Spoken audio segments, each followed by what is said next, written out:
I just got out of the shower. For the first time ever, I have not put on any makeup except for some lipstick.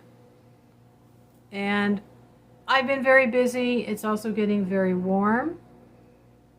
I have finished creating one of my oils. I'm getting ready to put it in some of the pretty bottles that I have received yesterday or a few days ago, and then listing them on my account. And I'm talking about the Black Moon Lilith oil, which can help you work with the shadow side of yourself. And I want to give recommendations on how to do that in a very gentle way. I worked with Lilith in a very, very gentle way. And in that way, she was able to help me actually understand my anxieties regarding an incident that triggered my memories as to my previous partner. And I began talking about narcissism. Now, this actually came up from a viewer and then somebody else I had been watching on YouTube. I didn't know what that word was, guys. I literally said, "What is that?"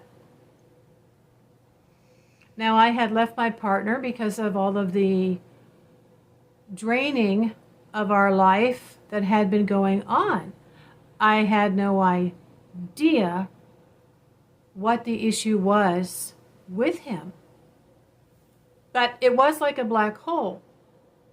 And he was extremely insecure, very low self-esteem, and I came to realize later, paranoid. He had actually had a dream he believed wholeheartedly was prophetic. And it was fear-based. It never happened. But the dream was very, very vivid.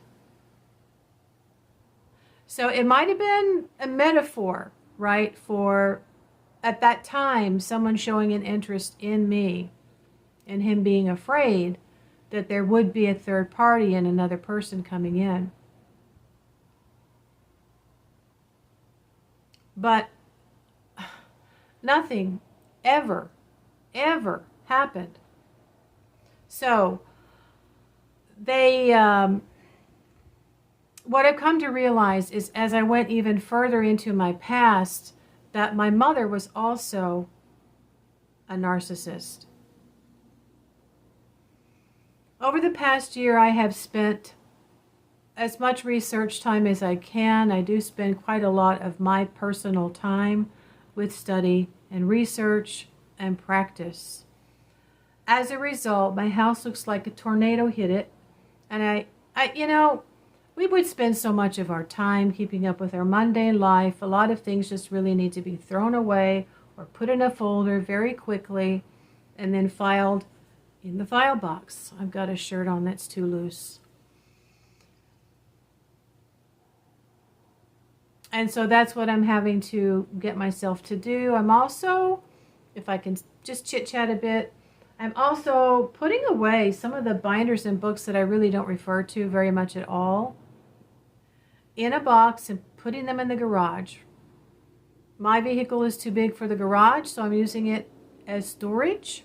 And I'll be getting some of my old furniture out of here and taken to the dump so that I can start to later on replace with newer and better furniture. And I'll have more room in here. So,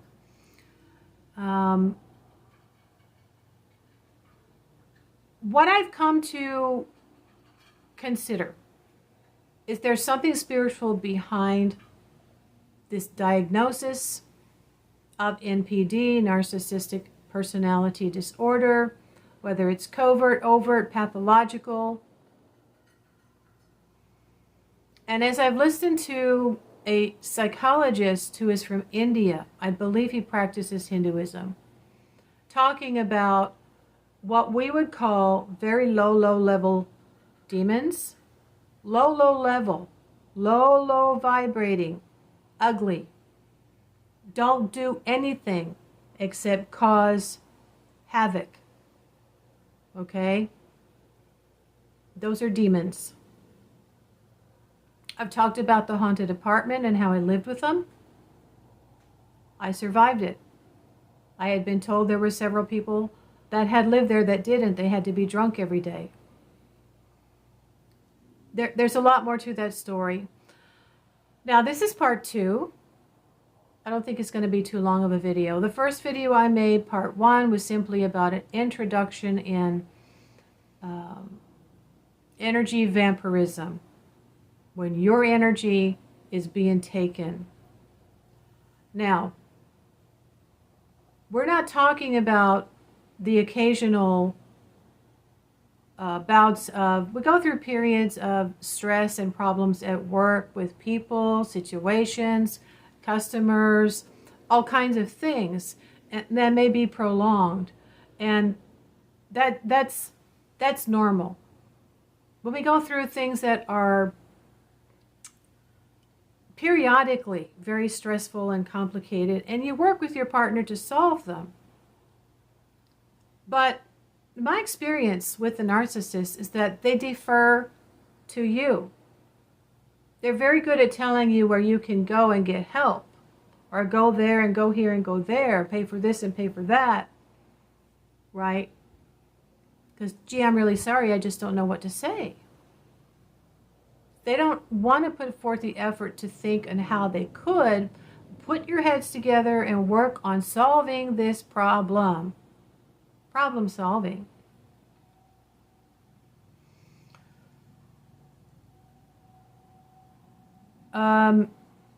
When I listened to Danish, I thought it was a little far-fetched, and then he said there was evidence behind it, and I was really very confused, because I was really thinking that this was a psychological disorder.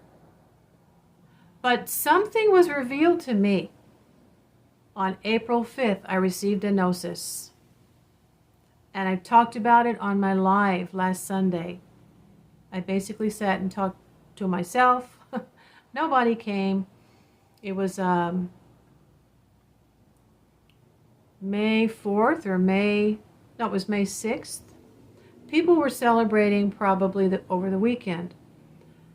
So, I talked about how I've realized there's a spiritual concept behind what's going on with these people, and that I've had to face it, and I've had to accept it. And I talked about all of the confusion and the stages that I went through with shock and horror and grief and sadness until I finally accepted it. And the following day, I started seeing a geometric shape in my third eye. And it continued from the time I was getting ready for work until I was just a few feet away from the classroom that I was going in to teach that day. And this geometric shape was turning, right? And when it was turning, two sides were like prisms, very multicolored. So, I had received some type of a frequency, I guess, just by accepting. I felt that it was another gnosis telling me, yes. Now, that is the second part of what I have discovered. What I had done was a candle working to help an individual. And what I saw after I went to sleep, what I discovered and came to realize the following day, was that an absolutely incredible image had come to me that was quite strange, and I didn't know how to look at it. Similar to seeing these spirits floating in my haunted apartment from the bedroom to the kitchen, floating off the floor in monk's robes, I had to come to the realization that as I filmed them at the radiator, which was nonstop making noise, that these things were skeletal and they were evil and hateful. I hate you, you bitch. Right? And they were trying to get the camera. These were like demons. I don't know what they were, okay? Wreaking havoc and causing nothing but trouble in this apartment building. All right? Low vibing entities, we call them demons. That is all that they do. They cause problems. Okay?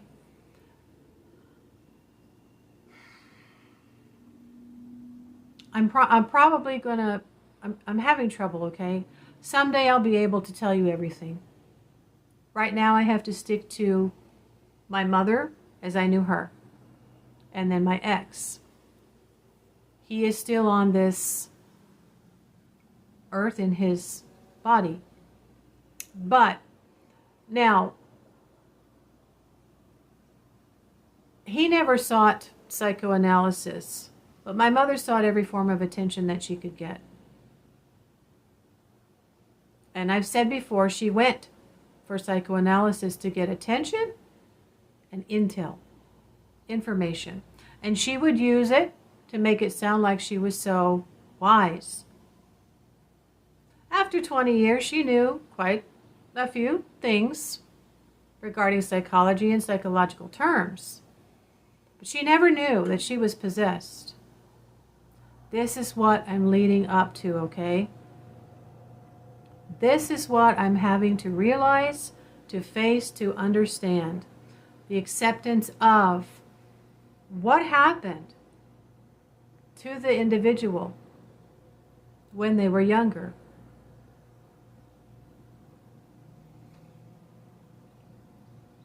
We are spiritual beings having a physical experience. I've said that several times. I knew it years ago after my shamanic journey, and I'm remembering it, and I'm having to re-emphasize it again.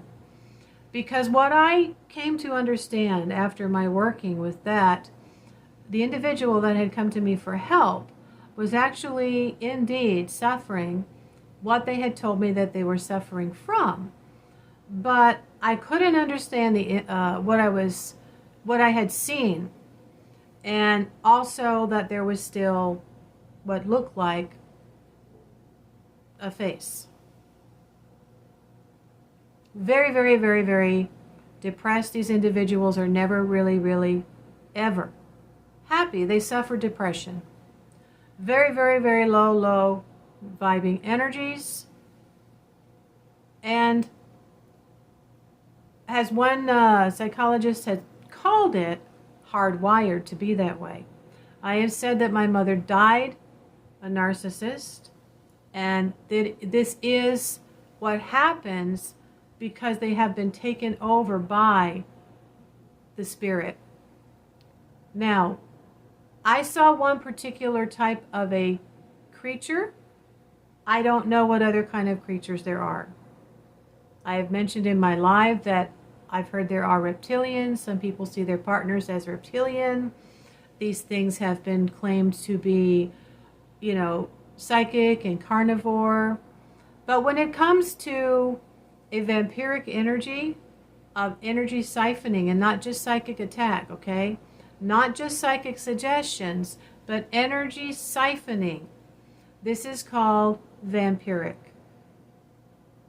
And this is more of what I'm accustomed to. This is what my mother did to me for many years in her own ways. And this is what my ex-husband did to me for a number of years. But it, of course, affected, it's like they have addictions, and it permeates every aspect of the life. And our life is becoming more and more problematic. And while I was going out and doing other things to bring in a little bit extra money, a few extra dollars, he wasn't. Finally, one day he did get a little extra job on the weekend, helping somebody fix a roof. I think 1 or 2 days on the weekend, a couple of weekends. But, that was it. There was no attempt to do any more after that. And this is what we call the bare minimum, the least amount of effort possible. I've also talked about how difficult it is for them to maintain the facade. They're trying so hard to wear their human suit because something has taken them over when they were young. This is the spiritual concept. Now, there are other people talking about this on YouTube. I just came across one woman. I came home, laid on the bed. Right away, this video came up, Nellie the Narcissist. And she talked about her relationship and what happened to her and what she saw, what she heard, what she experienced. And that it is a spiritual concept. It is a spiritual event that has occurred where a creature has come and possessed an individual when they are very young. I'll have to talk about that later. I'll briefly state one of the things I learned is that they don't just come as one creature. They work in packs. They work in groups. I knew someone who called the things that were at the apartment in a nest. A group of them were nesting, but they're generally called a hive, a clan, or you may have heard the word legion. They work together as a group, sometimes smaller, sometimes larger, I believe. And this is what is called family. Nellie the Narcissist used that word. A psychic that I was led to follow all of a sudden, about a year or so ago, has just started saying things that resonated with me. And I've been following her quite a lot over the past 12 months, at least. And every time she used family, I couldn't understand what she meant. But this is how they really do feel inside. They have been assimilated into a family. And this is everything to them. Not just their physical family, because there are cases where they can actually break away from some of their physical family.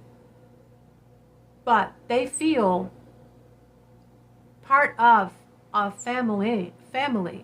So when the psychic was using family, and I go back and I watch those videos and I see, oh my goodness, now I know what that is.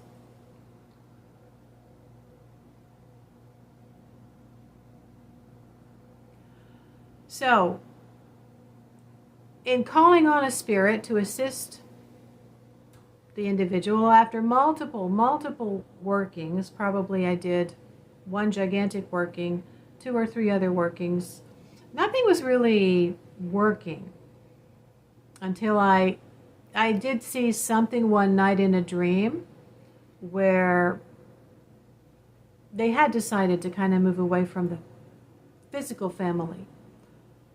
But there were ulterior motives.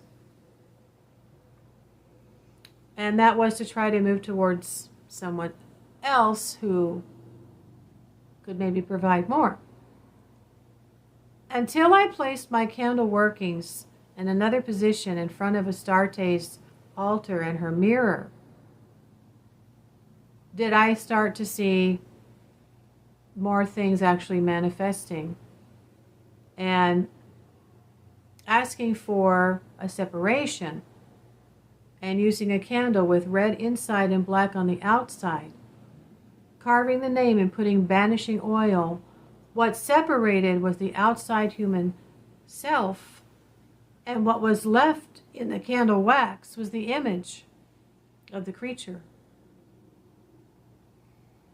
And this is what I refer to as being similar to Edgar the Bug from Men in Black.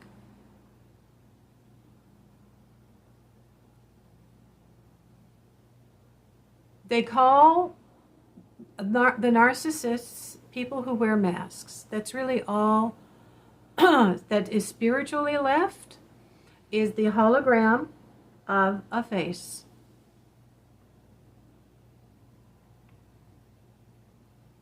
Now, how is the energy siphoning done? This is a spiritual concept, guys. And I've said some people are not going to listen and they're not going to believe.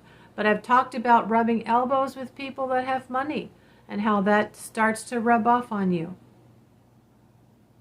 My hypnotherapist instructor talked about it.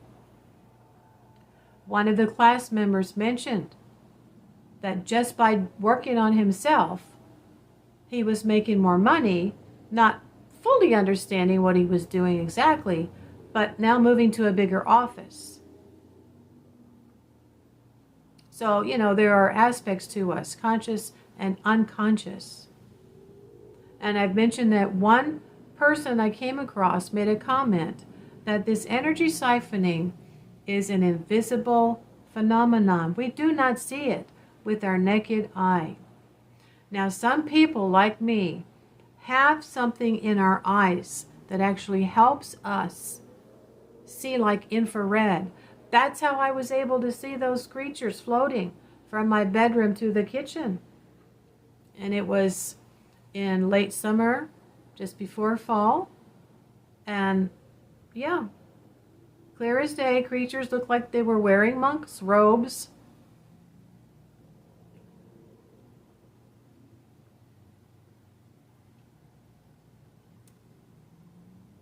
And so, the clairvoyants share this information. Anybody else that can see.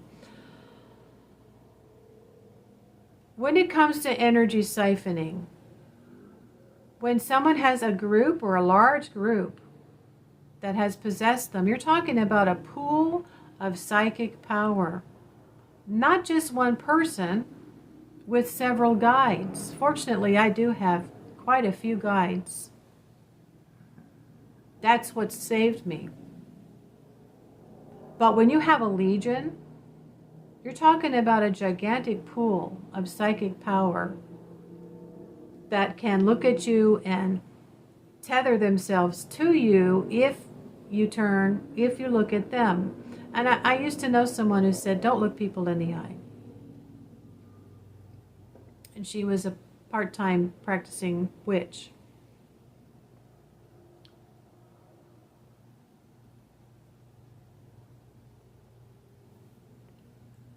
And so, and I've mentioned laying out on the patio or being outside, and I had several peeping Toms, okay? A lot of women do.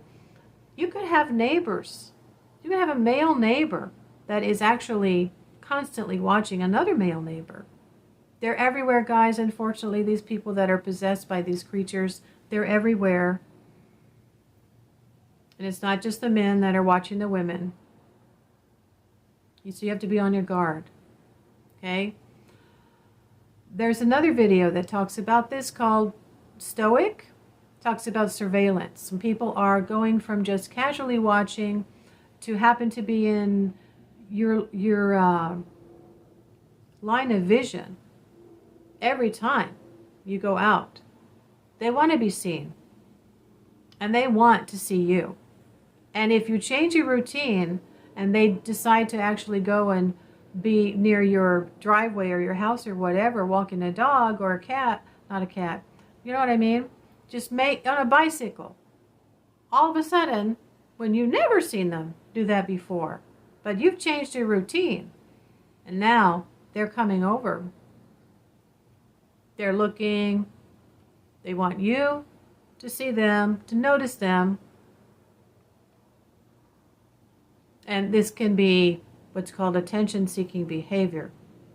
Now, the fact that they are already focused on you is a form of psychic tethering, and then, thinking of you as well, energy siphoning. Now, I've talked about channeling, and I have a notebook. And I said I was going to talk about talismans, and I've started talking about talismans now several times. And we do need to wear them on our person. We need to have some type of other, like smudge yourself with sage or oud. Put something in your shoes, anything that might be protective. And there's a lot more that I have to talk about this. Maybe wear sunglasses so that you can't see someone's eyes, they can't see your eyes.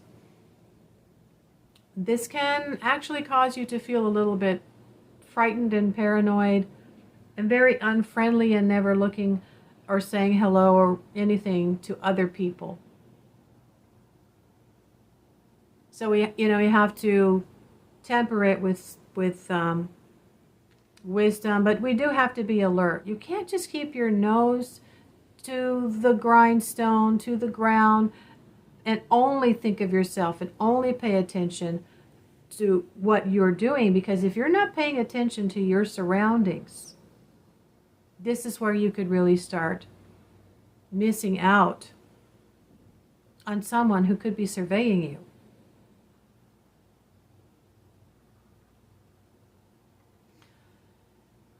Now, when it comes to the people that are possessed by the creature that took them over when they were young, and that's going to have to be for another video. In the case of my mother, it was constant conversation. And I've talked about how she would lock me and my sister out of the living room, make us close the hallway door so that she could just talk to my dad. She isolated him with her, had control over that for I don't know how many times this went on. Eventually, my father said, "This is not right. They're part of the family. What did you have children for?" This need to isolate and dominate someone through conversation is energy siphoning. And anyone who invites you over and just keeps you and doesn't even want to take you home, they manage to pick you up and now you're stranded. You've got so far to go. If you called a lift, it would be $50. So you might as well stay. They don't want to be alone. This is energy siphoning. As I got older, as a young lady in my 20s, on my own, and she would call me every day and invite me out to breakfast or lunch many times. It was always the same thing. I've suffered, I had this and that when I was a baby. I was left in the crib, and I had this. I was malnourished and I was cross-eyed. And then, this thing happened with my stepfather, which I knew about. But it wasn't just that. It was the aches and pains because she did have multiple issues with her health. These parasites are draining their energy. Okay? They enter the body of the person, I believe through the heart chakra. And this is what I'll have to talk about more later.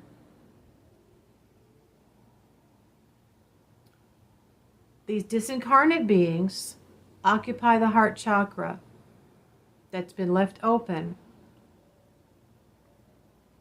due to the trauma, and now set up a nest, and there's a whole bunch of other entities attached. So there's a lot that's being drained for them to stay in that form, but also the human has to find ways of draining energy from other humans.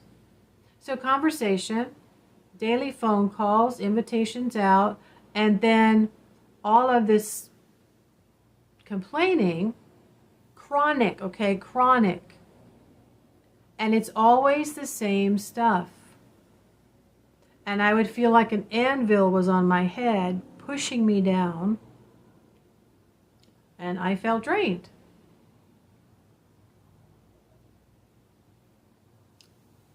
This is energy siphoning. They've got your attention. You're a captive audience. Now, when I had requested some time alone, I wanted to just do other things, be on my own. For a couple of weeks, I suffered a smear campaign and a punishment. I've talked about this in some of my shorts. This is a way for them to get their energy up again. They get angry from rejection. They have narcissistic injury. They feel the need to retaliate. They feel the need to punish. You are now the enemy. You are not giving them the time and attention that they need.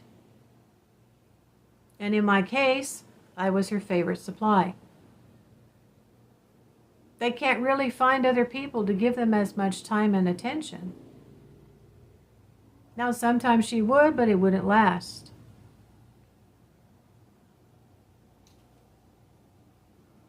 So eventually, they go through person after person after person. And that went on for their whole life. I knew someone else a few years ago, before I learned this, who said, all my friends leave me. And I saw it happen. Sometimes they'd come back, but they'd also have similar types of, personalities. And I had been led to see this before I learned about the word. But what I had to say on my live was that this is what is taken over. Once they enter through the heart chakra and take over the soul and the spirit is seen as whatever it is that took over. And there's very, very little left of who the person was. There are glimpses from time to time. I don't believe they have access to the person 24/7. But there's no ability to learn or to grow or to change, because this is just like a program, right? It's just a software program that these creatures are. This is what they are. And so we are fragile. We are fragile emotionally, spiritually. The spirit being housed in the body is much, much more than we have ever imagined or been told. And the chakras are incredibly important. We need to study them and understand exactly what they are, where they are, and what they do. I've said that our heart probably has as many neurons, if not more, than our brain. Now, the empaths that live with narcissists, I've discovered, usually get diseases. They have organ failure, and they often die before the narcissist. In my father's case, it was his heart. He was a very good man, very tolerant. I can see now where he had symptoms of self-comforting from living with my mother and tolerating her, trying to get through to her. They don't grow, they don't change, they adapt. They say different things, or they twist it to fit, to make themselves feel better. My mother had become an alcoholic. She did stop drinking, but she cross-addicted, and her behavior and her personality and how she was never changed. And this is what I couldn't figure out. She only went to 1 or 2 meetings She didn't want to go anymore.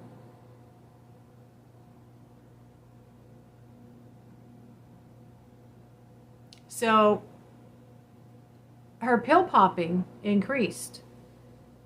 And she would go from doctor to doctor to get prescriptions. She also would go to the pharmacy and get diet pills and other things she told me about.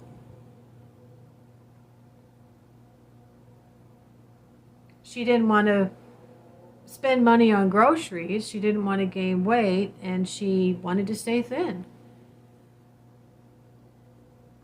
That was one of her obsessions. She had several.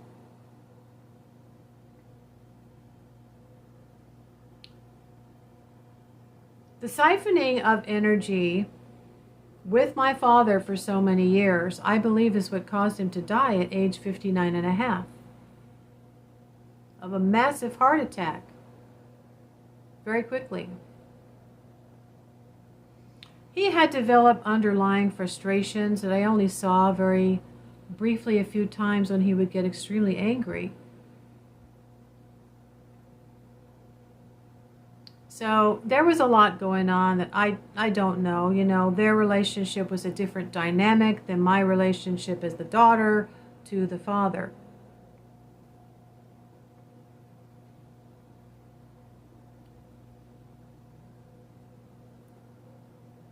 So the siphoning of energy then, of course, was transferred primarily to me, and when she could, my sister. My sister had turned away from her before I did, several years before she died. And I kept trying to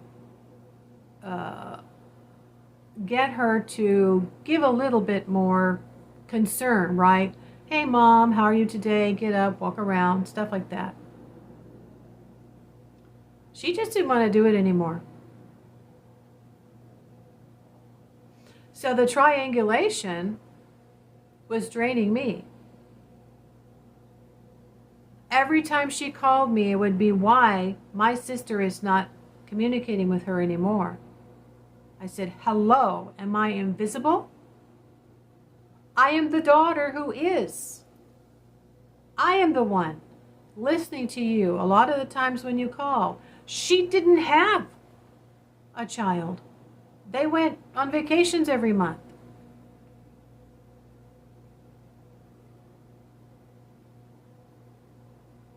I'm the one listening, catering, and calling you almost every day. Good morning, Mom. Get up, walk around the house. If you continue to act like I don't matter, I'm invisible, I'm not going to call anymore. So then they use they change their tactics. They ask how you are for a minute. You talk for a minute or two, because that's all I really need to talk about. I didn't want to be like her, finding every little thing in the world to complain about. And then she would take over and dominate the conversation. And I would have to cut it off. I'd have to put a time limit. It was very difficult. If you know people like that, oh my God, it's impossible. They keep you on until they finally say, well, I gotta go, or I'm gonna let you go. This was some learned behavior that I had for a number of years. And we can tend to do that when we're older and we're single and we don't have other things to do.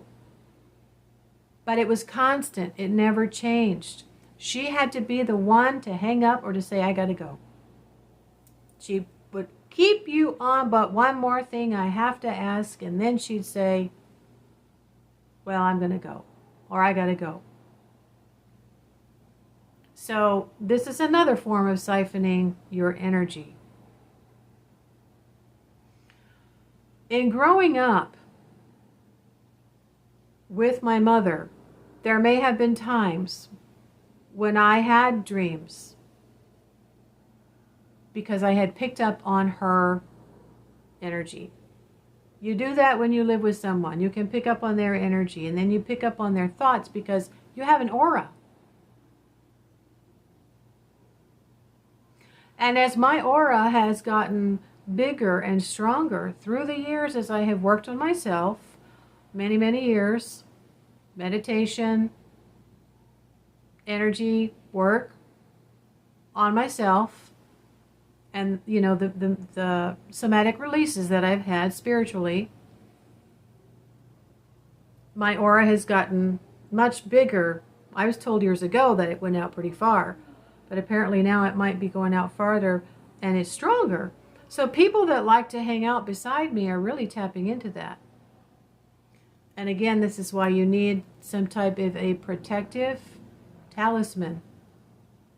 I'll talk more about talismans in another video. When they tap into your aura, believe it or not, some people are more in tune to your energy and can even see your aura. I've talked about this. It's a way of soaking up your energy.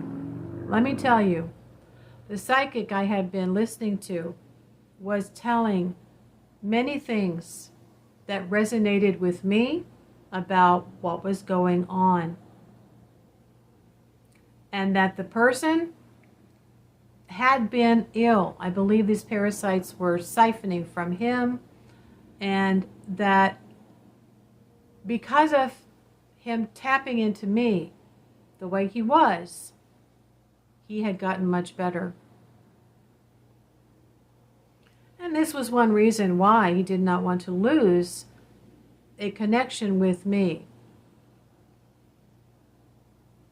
That was very interesting to hear. I did notice that they seemed to be able to work long, long hours.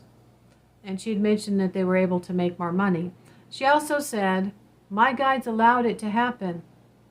That he had been given permission to take from me, but only for a certain amount of time to teach me a lesson. Unfortunately, he took more, and there was a karma that had to be paid, right? There has to be a balance of give and take. And so an illness apparently has returned.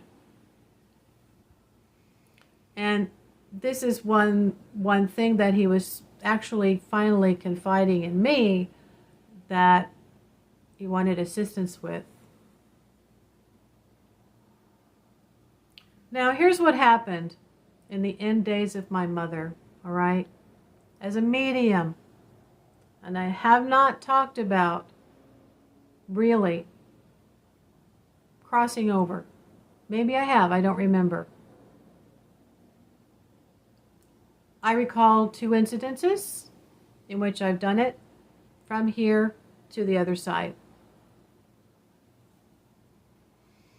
In the case of my mother, she somehow knew she needed safe passage to the summer land and the other side. And she had been asking me for several years, please, sing this song at my funeral. I didn't want to. But when I went to her house to pay her last respects, this is not about energy siphoning, I know. I saw in the 4 pages she had for her handwritten will that she wanted that song to be sung. I'll have to make another video about this, guys. I've come to understand that by trying to perform an exorcism with a spirit, especially one that had come to me for me to work with, and nothing changed, that only when it leaves the body and the body leaves the earth, right, it ceases to function, that what's left of the person can be protected through ceremony for safe passage to the other side.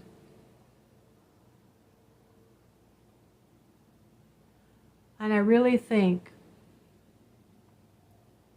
that's the only thing that can help these people. I saw a video of a nurse who was watching over a narcissist in hospice. And at the moment of his death, he looked in sheer horror. I believe the Grim Reaper had come. Grim Reaper had come, she said, and he was suddenly a scared little boy. Was probably taken to the clan, the hive, the family, as it had actually been taken over as the person was alive. There's more to this about the soul and the spirit and something else I'll have to talk about on another video.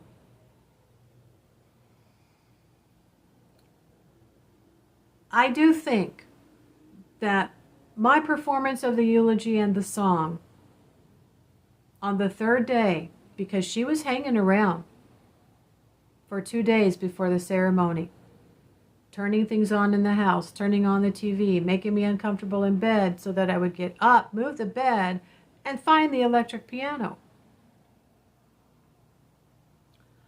I began to realize, as I was practicing to figure out the song, which took me about a day at least, oh my God, this is a crossing over song.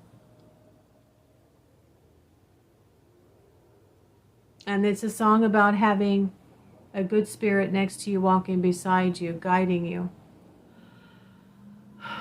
And I'm getting chills now. I got chills when I was singing it and I was thinking about it. She was concerned. Somehow she knew that if she didn't have safe passage, those things were going to take her. So I have to question, if God gives us a soul, no one else can take it. Humans are unique in that we have a soul. But if it's taken, how is it taken? And I've heard someone say, well, there has to be like an invitation. Children do not give an open invitation to this horrible creature to enter. It is an innocent thing that a young, innocent child does to themselves when they shut down after a traumatic event. And then, when that black hole is left there, these things come in. But they are a black hole themselves, and there is where the parasitical energy begins, the possession begins, and the energy siphoning of other humans begins. And there are many different types of lifestyles and habits that occur, from mild to severe. And how they acquire energy, how they keep it, how they use it. My mom conserved her energy by not doing much. The man I had been married to was always around me. He never had really anybody else. He never had any friends. He just wanted to come home and be around us. So, it is a spiritual phenomenon. It is a spiritual truth. We need to accept it. And we need to realize that this happens. And whether you understand why you seem to be low on energy more times than other people, why you have to try to get more energy somehow and rest, and you never really figure it out. One day you get a disease, or one day you have an organ fail.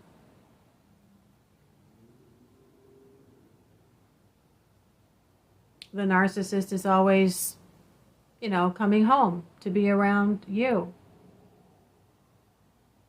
So time, attention, and again, in the case of some people, it is lots and lots of the best energy that they can get, which is sex. In the case of my mother, she had to pretty much go without it. There was no real interaction like that with my father in their marriage. So, that's a unique situation there where it probably was the main reason why she was just popping pills any way that she could get them. But she was constantly exhausted. They are very low basically on energy. There's only so much that they can get generally, and it doesn't last. If they find someone with a lot of strong energy who can regenerate, that's their favorite person.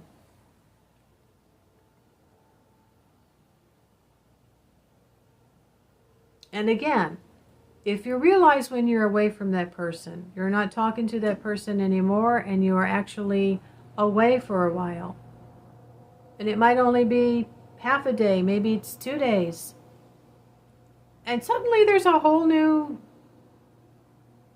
spring in your step. You don't know why. You need to start paying attention. We need to wake up and smell the coffee. Okay?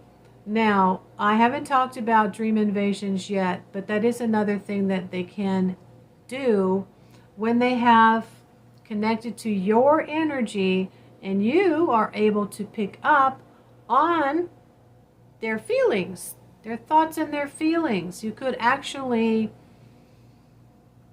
sense or see in a dream, if you're someone like me who is very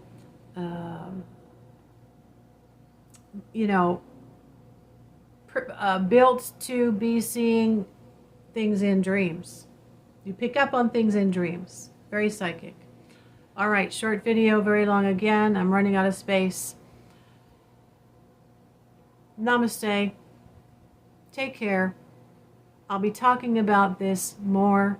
Please start thinking about getting yourself a talisman and everything I've talked about to conserve your energy and pay attention as to how you feel at work, from work, at home, from home.